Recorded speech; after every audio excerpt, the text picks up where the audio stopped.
yung kapatid nito. Ayan o. So bali ito na pala yung pinagparis-paris natin na kalapate. Ito. So silang dalawa, yung white feather natin na blue bar, yung konti lang yung puti. Isa lang ata puti na ito sa pakpak. Ito yung nakapares niya, si Borgawan. Tapos ito mga kabi, yung checkered, saka yung white feather na checkered. Tapos ito, malamang ito na yung mga kapares niyan. Kaso baka gamitin kong breeder to mga kabi. Kasi ito, wala na naman similya, itlog nilang dalawa. So mahirap kasing pagsimilyahin yung hen na kapares na to. Tapos ito, medyo matanda na. So kailangan makapagpalabas na tayo ng lahi na to. So hindi ko pa alam kung ano yung breed ko rito. So malamang ito kasi apo to eh. So nakita ko nga dun sa Pipa o sa Belgium, mga European na nag-aalaga ng kalapate, yung mga nabibili ng $1 million yung presyo. So bali ang ginagawa nila, puro maglolo, maglola, ganyan yung pinag-breed nila. So hindi sila halos nag-breed ng magkapatid o magtatay at magnanay. So puro ganun. So ngayon try natin para makapagpuro tayo na maganda-ganda. Ayan, maglolo, maglolo. Ayan, maglolo sila. So titingnan natin kung magiging maganda yung resulta na to. So baka i-stock na lang din natin muna yung magiging anak nila. Ayan o. So bala ko dyan kasi mga kabi, dalawa i-stock natin. Ito. So itong kapatid niya. So parehas kasing hen yan sa isang pisaan. Nestmate sila. Ayan o. Parehas silang hen. Parehas na white feather. Mas marami lang tong puti sa muka. Ayan. Ang naipit pa yung paanong panglaban natin. Ayan. Ayan, tik pa. Kinabahan ako nun ah. Baka mamagana naman yung paa, may stress. So magana doon kay Jefferson. So ganun nangyari kay Jefferson nung minsan na stress. Hindi nga ako kumain ng 1 linggo. Ayan. So okay naman at magpapakain na tayo ng kalapate. So bibigyan lang natin ng vitamins yung panglaban natin. Ayan. So ang bibigyan nating vitamins, papakita ko sa inyo. So bali ito yung bibigyan natin na vitamins sa kalapate natin. Ayan o. So pang overall health niya yan. So hindi ko muna sasabihin kung ano yung binibigay natin sa kalapate natin. Ito. Ayan. So ngayon lang natin ulit gagamitin to sa kanya. O isusubo. So susubo ko muna at popost ko muna yung video. Tapos magpapakain na tayo ng kalapate. So ayan yung mga kabi, pinakain na natin yung mga kalapate natin. So galing lang ng training yung mga kalapate natin. Check natin kung merong kumakain o hindi kumakain dito na maganda. So iba kasi tutuka lang ng konti tapos ayaw na. So ibig sabihin medyo na-stress yun. So isa natin na yun, mukhang nagpapakamatay na. Isa natin na yun ayaw niyang kumain. So gusto kasi makipag-away dito. Nakaaway kasi nito. So pinapasok siya dun sa pugad niya. Kaya yung kalapate natin na yun, punta ron, ayaw kumain. So kakain din yan. Hintayin lang natin. Pag hindi kumain, gunggong talaga yung kalapate natin na yan. Ayan.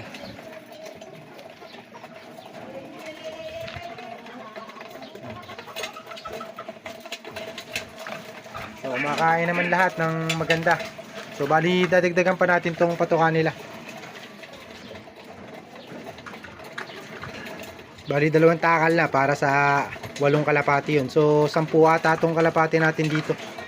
Ayan, 10. Yung isa natin, yung isang kalapati, dapat 11 to mga kabi. Kaso yung isa nga hindi pa nakakaway, si Borga 2. Yung bata natin na Borga. Ito yung matandang Borga natin, si Borga 1.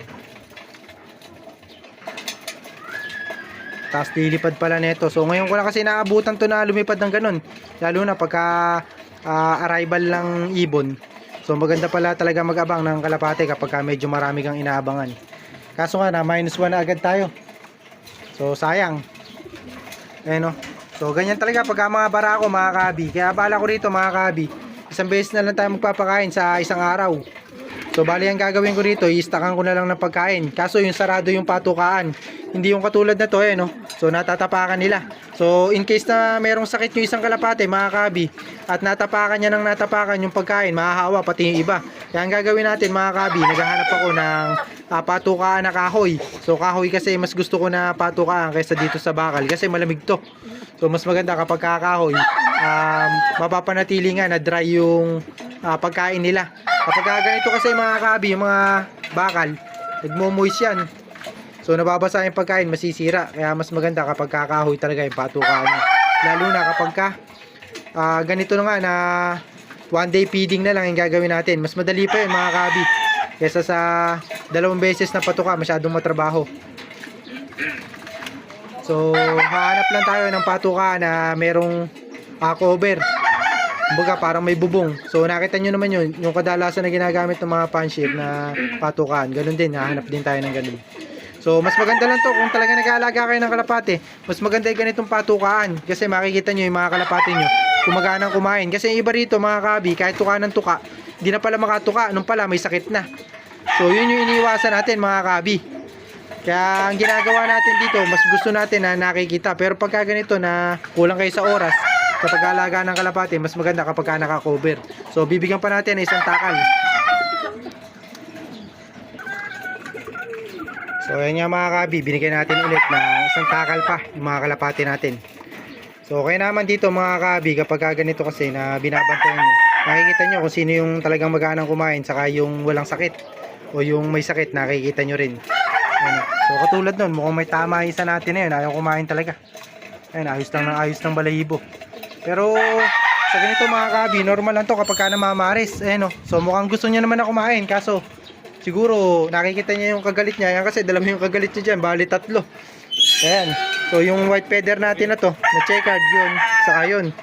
Pero susubukan na rin natin ng gamot yan, titingnan natin kung may tama, kasi ayaw kumain. Ayan, pero pagka binigyan nyo ng pagkain niya kahapon, ganyan din, binibigyan ko dun sa loob ng kulungan niya, kinakain naman. Pagka ganito na meron siya kasama, ayaw niya, kasi nga siguro baka naiilang siya dito sa mga nakakaaway niya.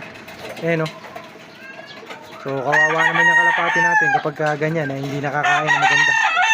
So kailangan pakainin din natin. Mamaya bibigyan ko ng separate na pagkain yan, para sa ganun makakain siya. Pagka kasi hindi natin binigyan yan, hihina yung kalapati natin na yan.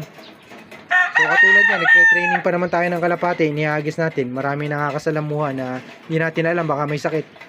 So para may iwasan na magkasakit yan, kailangan lumakas sila. So bibigyan na rin natin ng gamot pang recover, para kung sakali na may sakit, ma-recover nga natin. So bali yung breeder pala natin na yun, bibigyan na rin natin ng pagkain, nakalimutan natin. So bali papalitan na rin natin yung breeder dun. So baka bukas, palitan ko bukas ng maga. Ayan. So hanggang dito na lang mga kaabi yung video natin. So hindi ko mailagay kasi dun sa kulungan ng stock namin yan, kasi baka mawala.